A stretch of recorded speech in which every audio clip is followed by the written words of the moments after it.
to introduce a few speakers, first being Joe Nelson, our chairperson. Joe, if you'd like to take the stand.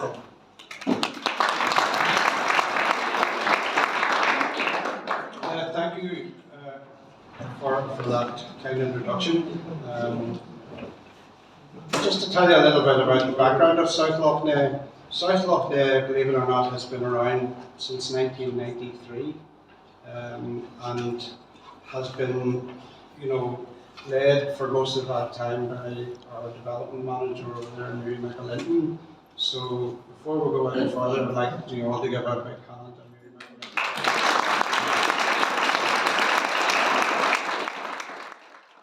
McAlinden. Over the last year, we have been making this project, this big hoop.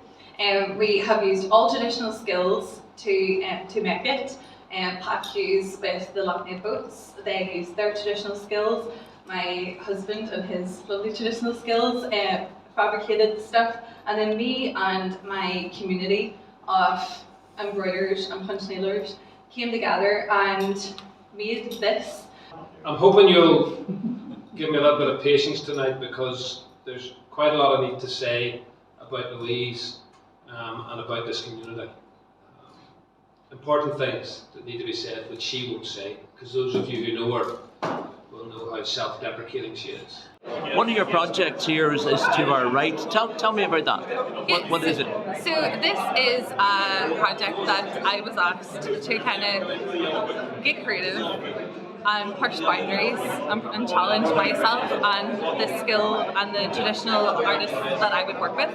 So it is a 6-foot embroidery hoop. I got the Lough Neagh Boat and Heritage Association to bend the wood to produce this hoop. I also got my husband, who's the fabricator, to do the clasp with the top, and it just replicates a normal embroidery hoop that people use every single day. It's the story of what it is as important as all of that. And yes, it's bringing the whole community together. That's wonderful. So the story has a deeper meaning. Yes. Well, the design of it represents the statistics captured over COVID. So we teamed up with Ulster University and used AI to produce this. So they put all the stats taken from our communities that have left us and have came in, and this was produced out of it.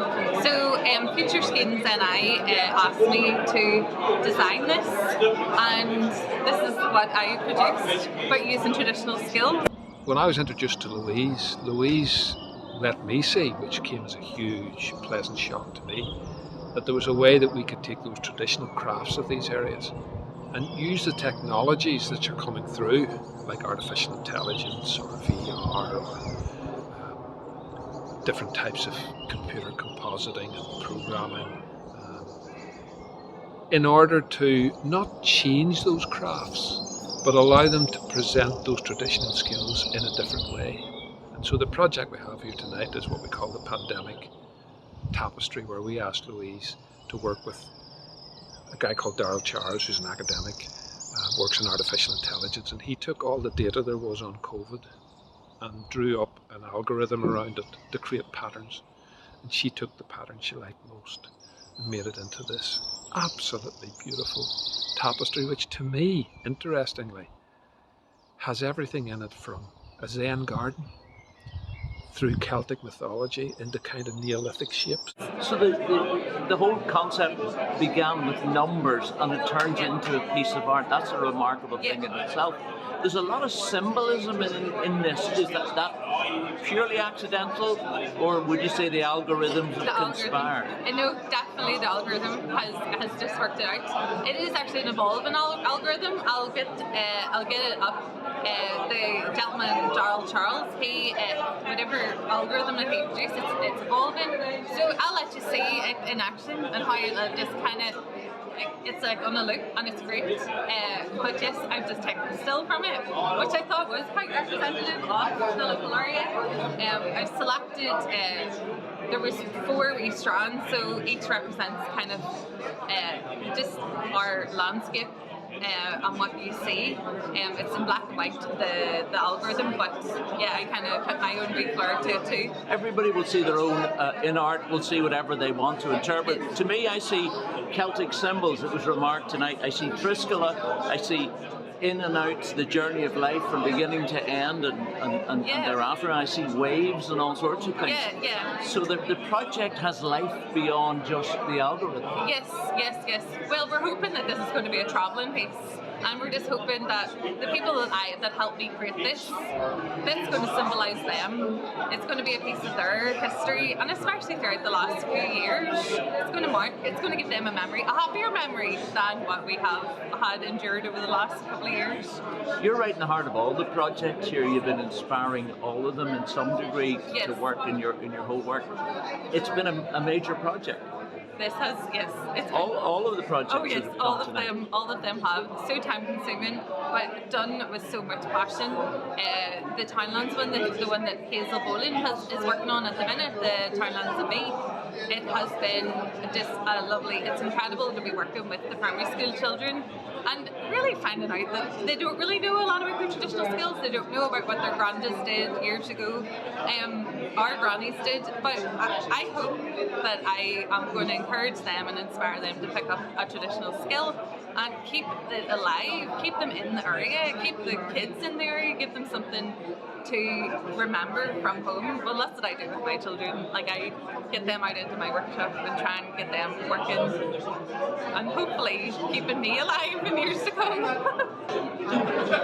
Mary, you're retiring. After how long? 30 years with this organisation. And they've just given you a couple of trees there. One's a metal tree, I think. Yes, and again, I would assume that was made by somebody in the community who would be good at metalwork. And we do all we can to support those people. Supporting that we support the small indigenous rural businesses. I have just a spot in the garden to put this in. So well saying there's a few people who know what my garden looks like. So You're going to miss all this? No. Look, I'm retired from working. I will still be about. If somebody needs some guidance at the end of a phone, I'll be there.